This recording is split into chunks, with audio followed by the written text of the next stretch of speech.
Good afternoon, and thank you for being here. My name is Tom Delahanty. I'm United States Attorney. We want to take this opportunity to comment upon the case against Casey James Fury regarding the 2 counts of arson for fires on the USS Miami, the Los Angeles class nuclear attack submarine of the Navy, and that at the time of the fires was undergoing extensive overhaul at the Portsmouth Naval Shipyard in Kittery. Casey James Fury was first charged with these offenses in July of 2012. No plea was entered at his first court appearance. Subsequent to that appearance, Assistant United States Attorneys Darcy McElwee and James Chapman participated in discussions with Mr. Fury's counsel with an eye towards reaching a disposition. Those discussions resulted in an agreement whereby Mr. Fury waived his right to have the case presented to a grand jury, waived his right to an indictment, and subsequently entered a plea of guilty to an information charging 2 counts of arson. On November 8th of 2012, Judge George Singal accepted the 2 guilty pleas, subject to the preparation of a pre-sentence report, and he was sentenced today. The basic facts of the case are detailed in Agent Gauthier's affidavit that was filed in court last July. In short, there was a massive fire aboard the USS Miami on May 23rd that was not extinguished until the following day. There were 5 persons, including Mr. Hardy, who were seriously injured at that time. Any fire, as it starts and then spreads and expands, poses a substantial risk of death and serious bodily injury to persons, as we saw here, and substantial property damage. The investigation of the first fire led to an initial conclusion that the fire originated in a stateroom on the 2nd deck, mid-level. Special Agent Gauthier and approximately 35 to 40 other NCIS investigators interviewed over 200 people and conducted extensive investigation and surveillance. They determined that Mr. Fury was working in the area of both fires at the time of the origin of the fires. Initially, Mr. Fury denied any involvement as to either of the 2 fires. In a subsequent interview on July 18, Fury admitted to setting the June 16th fire, that is the second one in time. However, he continued to deny his involvement with the first fire. On July 20th, in another interview, Fury admitted to setting the first fire. He said on that day that he was stripping paint in the torpedo room. At approximately 5:30 p.m., he went up to the stateroom at mid-level. He set some rags on a bunk on fire with a lighter, and then returned to his paint stripping job in the torpedo room.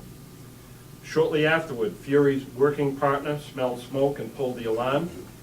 Fury and his co-worker left the ship.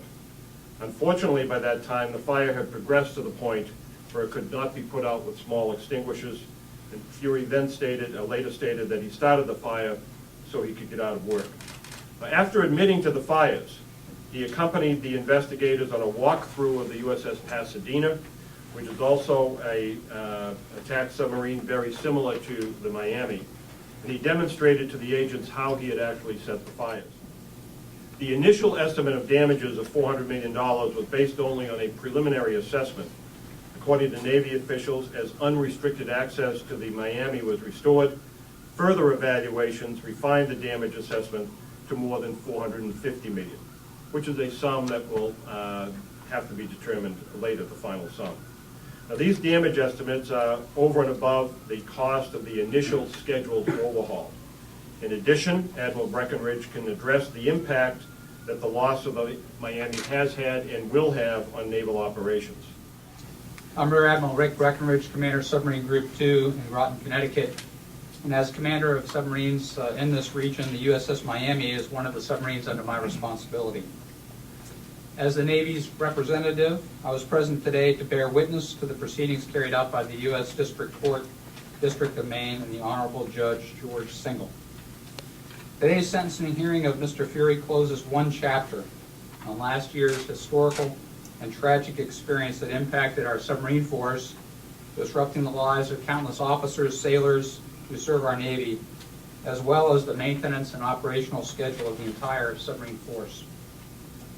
My appearance today serves as a necessary process in moving forward for the Navy. The Navy respects the sentence carried out today and believes that justice has been served.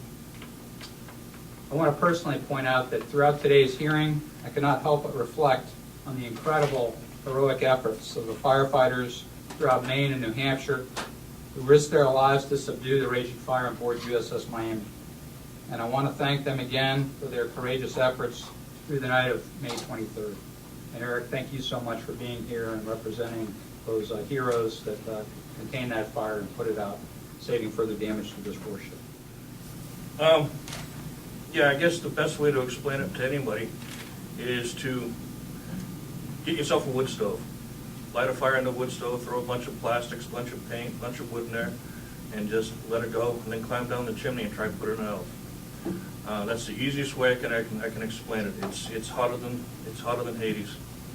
It's hotter than any structure fire you'll ever be in, any building fire, because you're 360 degrees surrounded by steel, and all that heat's just radiating back at you. Now, although I've talked about the financial cost of the fire, I'm also compelled to state that there were physical and emotional injuries to the first responders who risked their lives by going into what had to be the equivalent of a roaring blast furnace.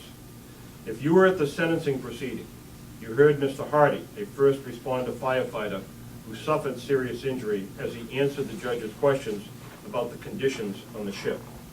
And under the terms of the plea agreement, the parties agreed that the defendant would plead guilty to 2 counts of arson. The court conditionally accepted the pleas subject to the pre-sentence report. Now, the agreed recommendation was that the court would impose a sentence of not less than 188 months, which is about 15 years, and not more than 235 years, which is slightly over 19 years. I'm sorry, 235 months over, which is slightly over 19 years.